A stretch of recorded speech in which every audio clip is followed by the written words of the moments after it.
അപ്പോൾ അത് ആക്ച്വലി നെയ്യാണ്. അത് നമ്മൾ കർണാടകയിലേക്ക് മേക്ക്. അപ്പോൾ ആ സാധനം. അപ്പോൾ മറ്റ് കാര്യങ്ങൾ ഇതിൻ്റെ ബാറ്ററും മറ്റു കാര്യങ്ങളുടെയൊക്കെ അതൊക്കെ നമ്മൾ ഇപ്പോൾ ഇത്രയും മാർക്കറ്റുണ്ട്. അതിൽ ഏറ്റവും ക്വാളിറ്റി കൂടിയ സാധനങ്ങളാണ് നമ്മൾ അതിൻ്റെ ബാറ്ററായിട്ട് ഉണ്ടാക്കാനായിട്ട് യൂസ് ചെയ്യണതും അതൊക്കെ ചെയ്യണം. പല ആൾക്കാരും പലതും സ്റ്റാർട്ട് ചെയ്തിട്ടുണ്ട്, അല്ലെങ്കിൽ എക്സിസ്റ്റിംഗ് ആയിട്ടുള്ള വലിയ ബ്രാൻഡ്സ് ഉണ്ട്. അവർക്കിടയിൽ എങ്ങനെയാണ് പെട്ടെന്ന് ഒരു വർഷം കൊണ്ട് ഐഡലി കഫേ ഇത്രയും ഒരു ഫെയിമിലോട്ട് എത്തുക, അല്ലെങ്കിൽ ഒരു വൈറൽ ആയിട്ട് മാറുക? സോ അതിൻ്റെ പിന്നിൽ ഒരു USP ഉണ്ടാവുമല്ലോ. What is that actually? Thing is quality. ആ ഒരു സ്റ്റാൻഡർഡൈസ്ഡ് അതിൽ കൊണ്ടുപോവാം. ഒരു ദിവസം പോലും അതിൽ മാറ്റം വരുത്താണ്ട് എവറി ഡേ ഇമ്പ്രൂവ്മെൻറ്റിലേക്ക് കൊണ്ടുവരിക എന്നുള്ളൊരു കാര്യമാണ്. ക്വാളിറ്റിയാണ്. ബിക്കോസ് ഇപ്പോഴത്തെ ഒരു ടൈമിൽ ക്വാളിറ്റി കിട്ടാൻ ഭയങ്കര പാടാണ്. അപ്പോൾ people are searching for that. അപ്പോൾ അവർ, എനിക്ക് തോന്നുന്നു ഓഡിയൻസ് അത് ബെസ്റ്റ് ക്രിട്ടിക്സ്. ഇപ്പോൾ ഇനിഷ്യലി എനിക്ക് തോന്നുന്നു ഒരു മൗത്ത് പബ്ലിസിറ്റി തന്നെ ആയിരിക്കും അല്ലേ? ഡെഫിനറ്റ്ലി. അതിലൂടെ മീഡിയ അറ്റൻഷൻ ഗ്രാബ് ചെയ്തു എന്ന് തോന്നുന്നു അല്ലേ? യങ്സ്റ്റേഴ്സിൻ്റെ ഇടയിൽ ഒരു ട്രെൻഡ് ക്രിയേറ്റ് ചെയ്യാൻ സാധിച്ചു എന്ന് തോന്നുന്നുണ്ടോ?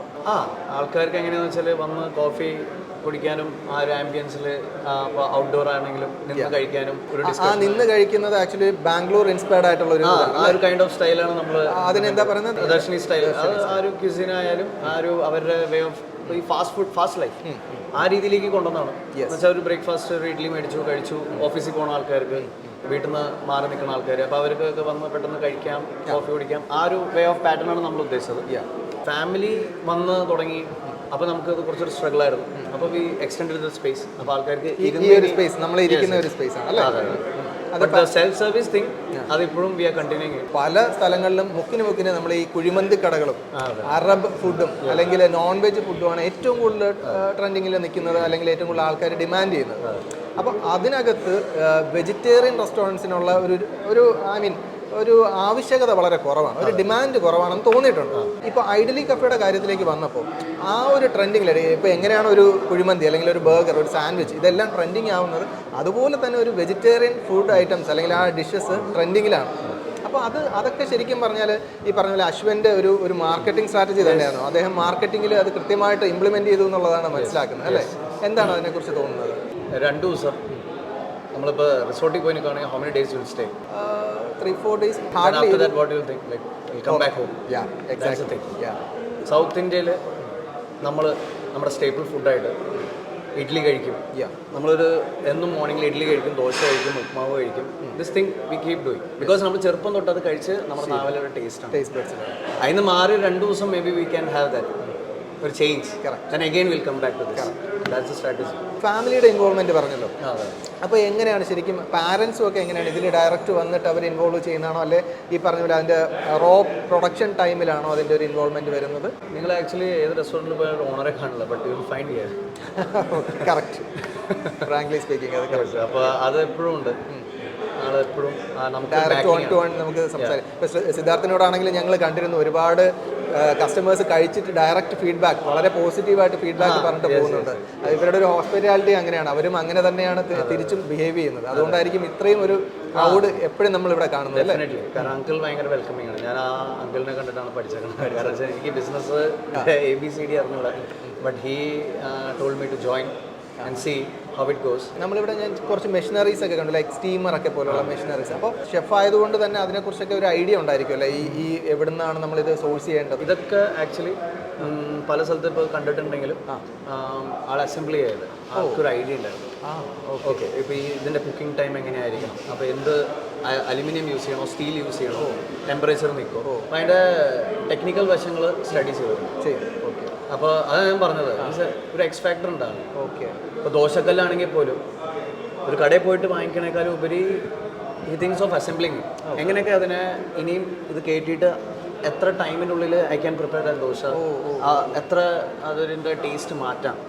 ജസ്റ്റ് ദ ബാറ്റർ അല്ല, ആ കല്ല് പോലും ഇസ് വെരി ഒരു ഫാക്ടറാണ്, ഇമ്പോർട്ടൻറ്റ് ഫാക്ടറാണ്. ആ ദോശയ്ക്ക് സിഗ്നിഫിക്കൻ്റ് ആണ് ഭയങ്കരമായിട്ട്. അപ്പോൾ അത് കല്ല് എങ്ങനെ ഡിസൈൻ ചെയ്യണം, അതിൻ്റെ ഉള്ളിൽ ബേർണർ എങ്ങനെ വെക്കണം, ആൻഡ് സ്റ്റീമർ ആണെങ്കിൽ പോലും അതിൻ്റെ എന്താ ഇഡ്ലിയുടെ കുക്കിംഗ് ടൈമിനും പിന്നെ ആ സോഫ്റ്റ്നെസ് കൊണ്ടുവരാൻ which material will be much useful to.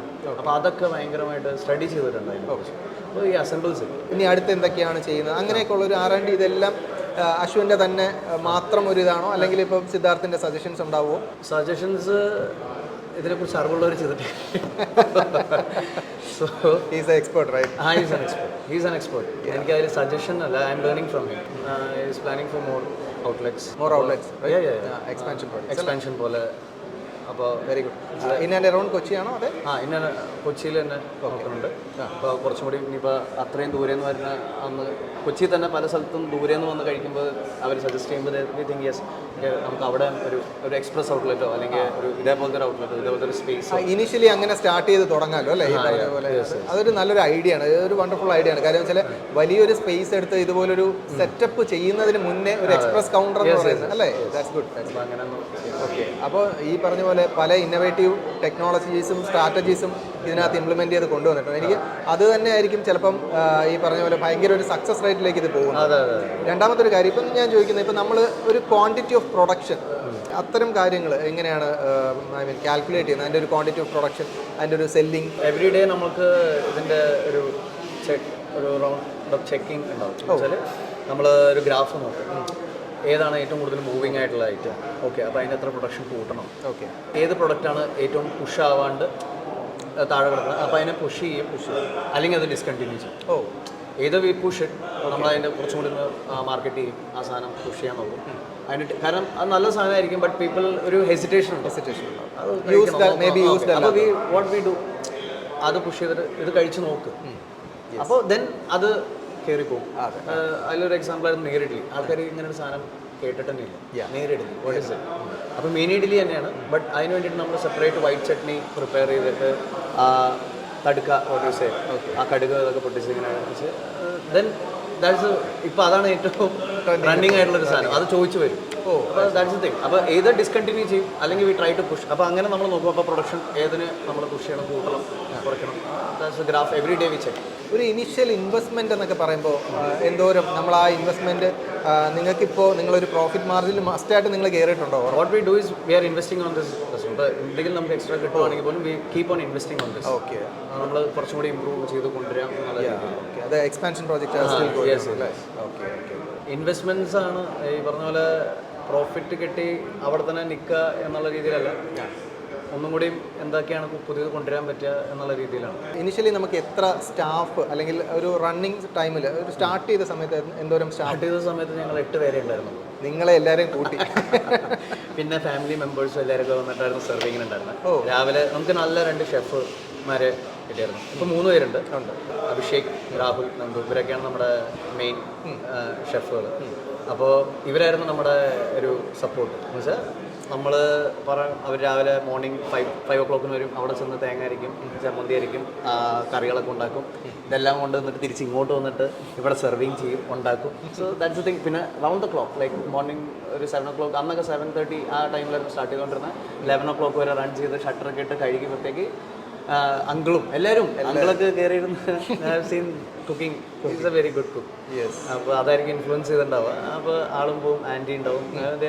V all did ഒരു ഫാമിലി തന്നെയായിരുന്നു. ഗ്രാജുവലിയാണ് നമുക്ക് സ്റ്റാഫൊക്കെ വന്നു തുടങ്ങിയത്. സ്റ്റിൽ അതിൽ സ്റ്റഡി അല്ല, ബിക്കോസ് ഈ ആൾക്കാരൊന്നും നിൽക്കും പിന്നെ പോകും.